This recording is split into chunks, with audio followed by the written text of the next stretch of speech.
کہ وہ ذات کے مالک ہیں. تو آج لوگ معراج النبی میں یہ کیا ہو گیا, معراج میں 12ویں 11ویں مل کے ہو گئی الحمدللہ. کوئی کہہ رہے یہاں پہ ذکر غوث اعظم کا ہو رہا تھا تو کیا کرے 12ویں اور 11ویں مل کے ہو گئی. تو اس میں کیا ہوگا, رسول اللہ تاجدار انبیاء بھی خوش, تاجدار اولیاء بھی خوش, یہ دونوں خوش ہو جائیں گے تو ہمارے ایمان کی سلامتی ہوگی. تو معزز سامعین کرام, یہ جو چند باتیں تھیں جو آپ کی خدمت میں عرض کرنا میں نے ضروری سمجھا. حالانکہ ابتدائی طور پہ جب آغاز تھا جلسے کا میں نے کہا کہ 2-3 حضرات نام پڑھنے کے بعد دعا سے اختتام کر دیں. اب یہ بھی مرضی پیر علیہ پیر کی تھی, اسی لیے یہ اتنا کلام اتنا خطاب ہو گیا. معراج کے واقعات تو آپ سماعت کرتے رہتے. امام جعفر صادق علیہ السلام کے حوالے سے اختصار کے ساتھ جمعے میں ہوا. تو آج کی خارجیوں کی بولی سے بچنے کی بہت ضرورت ہے. اور جو شخص مولا کی نام لے کر ان کی شان بیان کرتے ہوئے صدیق اکبر کی شان پر حملہ ور ہو, اس سے بھی بچنا ہے. بڑے خطرناک ہے یہ لوگ جو صحابہ کرام کی آڑ میں اہل بیت کی شان میں گستاخی کرتے ہیں, ان سے بھی بچنا.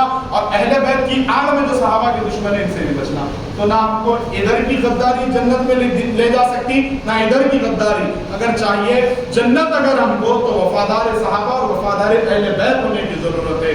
محترم سامعین کرام, جہاں پر مسلک کی بات ہے, میں نے گزشتہ جمعہ میں بھی سینکڑوں بار کہتا ہوں اور مجھے اچھا لگتا ہے اور میں بار بار یہی عرض کرتا رہتا ہوں, مسلک سمجھ میں آئے ذرا کھل کے بات ہو.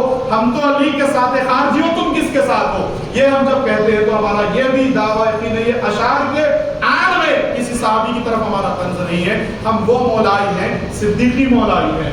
ہم وہ مولائی ہیں جب میرے آقا نے کہا من کنت مولا فہذا علی المولا, جس کا میں مولا اس کا علی مولا. سب سے پہلے مبارکباد دی سرکار سیدنا عمر بن الخطاب رضی اللہ تعالیٰ عنہ نے, گلے لگا کر کہا اے علی مبارک ہو, آج سے تمہارے مومن کے مولا. تو آج سے حضرت مولا کائنات علی مرتضیٰ ابو بکر صدیق کے بھی مولا, عمر فاروق کے بھی مولا, عثمان غنی کے بھی مولا, ہم سب فقیروں کے بھی مولا ہیں. محترم سامعین کرام, نیوٹرل یعنی نہ ادھر نہ ادھر. ادھر اگر تھوڑی سی گڑبڑ ہو گئی تو سمجھ جاؤ آپ رافضیت کے دلدل میں گر جائیں گے. ادھر تھوڑی سی غلط ہوگا تو سمجھ جاؤ کہ پھر آپ خارجیت میں گھس جائیں گے. حق اہل بیت کا چھپانے کی کوشش کی, خارجی ہو جائیں گے. فراموش صحابہ کرام اگر آپ نے کرنے کی کوشش کی, صحابہ کرام کی شان پر حملہ کرنے کی کوشش کی, تو آپ رافضی ہو جائیں گے. تو نجات ان دونوں کے لیے بھی نہیں ہے, نجات ان کے لیے ہے جو دونوں کی تعظیم و تکریم کرے. پھر اس کے بعد صحابہ و اہل بیت کے بعد جو بزرگوں سے ہم کو دین ملا, ان کے احسان کے نیچے, ان کے ہاتھ کے نیچے ہم نے اپنے آپ کے سر کو جھکایا. تو پھر الحمدللہ جب ہمارا پل صراط پر گزرنے کا وقت ہوگا تو ایک طرف رسول اللہ صلی اللہ علیہ وسلم علی مرتضیٰ حسن مجتبیٰ کے طفیل میں غوث اعظم ساتھ ہوں گے, تو دوسری جگہ پر سیدہ کائنات فاطمہ الزہرا سلام اللہ علیہا وہ امام حسین ائمہ اطہار اہل بیت کے ساتھ غریب نواز کے صدقے میں ہمارا پل صراط اس طریقے سے ہوگا. ایک طرف غوث اعظم ہوں گے تو دوسری طرف خواجہ اعظم ہوں گے. اس طریقے سے ہمارا حشر انشاءاللہ تعالی کامیاب ہوگا. پل صراط پر آسانی سے گزرتے ہوئے ہم جنت میں چلے جائیں گے. آخر میں چند اشعار عرض ہے, کیا غم ہے سرے محشر سرکار نبھا لیں گے, غوث اعظم خواجہ اعظم کے غلاموں کو وہ کملی میں چھپا لیں گے. کر لے تو یقین ہے دل مصطفیٰ کی شفاعت پر, حسنین کے صدقے میں امت کو چھڑا لیں گے. ہر ساز میں جلوہ ہے سرکار دو عالم کا, آ جائیں گے خدا کا ہم جب بھی بلا لیں گے. پروردگار عالم کہنے سننے سے زیادہ عمل کی توفیق عطا فرما. مولا یہاں پر ہمارا بیٹھنا جمع ہونا قبول فرما. مولا دوران کلام کچھ خطا ہو گئی وہ تو درگزر فرما. پروردگار معراج النبی کے صدقے میں میرے مولا ہم تمام کے گناہوں کو معاف فرما, خطاؤں کو درگزر فرما. مولا میرے یہاں جتنے بھائی جمع ہیں پروردگار عالم ان تمام کو آئندہ سال مسجد اقصی میں معراج منانے کا موقع عنایت فرما. پروردگار عالم سب کو مسجد نبوی کے میناروں کے سائے میں معراج النبی منانے کا موقع عنایت فرما. مولا ہم تیری بارگاہ میں التجا کرتے ہیں نجف اشرف میں یہ نورانی رات منانے کا موقع عطا فرما. کربلا مولا تک پہنچا دے. مولا یہاں جتنے بیٹھے ہیں آج معراج کی شب میں بیٹھ کر غوث اعظم کا ذکر سماعت کیا ہے, مولا ان تمام کو دربار غوث اعظم میں پہنچا دے. مولا ہم سب کو بڑے پیر دستگیر کے روضے کی حاضری کا شرف عطا فرما. مولا ہماری دعا کو تیرے محبوب پاک علیہ السلام کے قبول فرما. ما علینا الا البلاغ. صلاۃ و سلام کے لیے کھڑے جائیں, ایک اعلان سماعت کرائیں.